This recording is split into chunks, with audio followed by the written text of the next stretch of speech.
মধ্যবিত্ত পরিবারের সন্তান কেমন জানেন? ওকে আপনি এসিতে দিবেন, এসিতেও থাকবে, নন এসি দিবেন, ওখানেও থাকবে।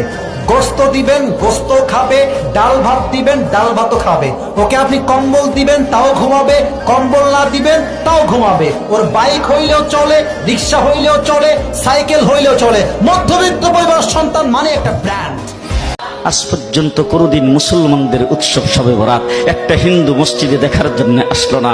মুসলমানদের উৎসব শবে কদর একটা হিন্দু কোনোদিন চাওয়ার জন্য আসলো না। মুসলমানদের উৎসব রমজান মাসের রোজা একটা হিন্দু কোনোদিন তোমার সাথে সমাজ করার জন্য রাখলো না। একটা হিন্দু কোনোদিন তোমার ঈদের নামাজে আসলো না। একটা হিন্দু কোনোদিন তোমার সাথে জুমার নামাজে অংশগ্রহণ করলো না। তোমাকে দেখার জন্য পর্যন্ত আসলো না। তার কারণ হলো হিন্দুরা মনে করে এটা মুসলমানের উৎসব, আর তুমি মুসলমান হইয়া হিন্দুর দুর্গা পূজায় কিভাবে গেলা?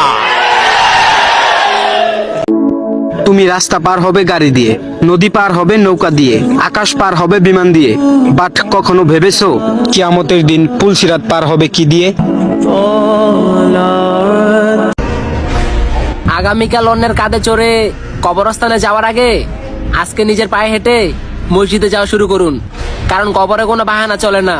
আর আপনার হিসাব আপনাকে দিতে হবে, অন্য কেউ এসে আপনার হিসাব দিয়ে যাবে না। আল্লাহ, আপনি আমার দিলের মধ্যে তাকওয়া দেন। আল্লাহ, আপনি আমার দিল বিশুদ্ধ পবিত্র করে দেন। আনতা খায়রু মান যাক্কাহা, আপনি তো হচ্ছেন সর্বোত্তম পবিত্রতাকারী। আনতা ওয়ালিয়ুহা, আপনি তো হচ্ছেন নফসের মালিক। ওয়া মাওলাহা, আপনি তো হচ্ছেন জিন্দেগীর মাওলা। আপনি ছাড়া তাকওয়া দিবে কে?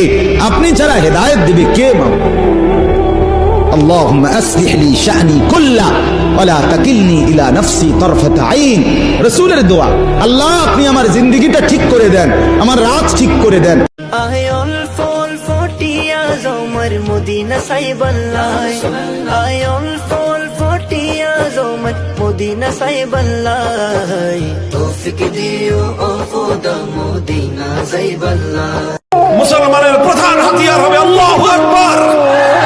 মুসলমানের কণ্ঠে উচ্চারিত এক আল্লাহু আকবারের ধ্বনি হাজারো বেঈমানের কলিজার মধ্যে কম্পন তৈরি করবে।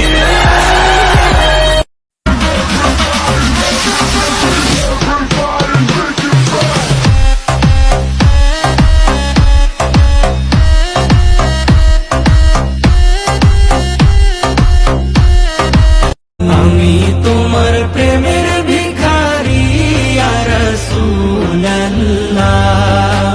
আমি তোমার প্রেমের ভিখারি ইয়া রাসূলুল্লাহ।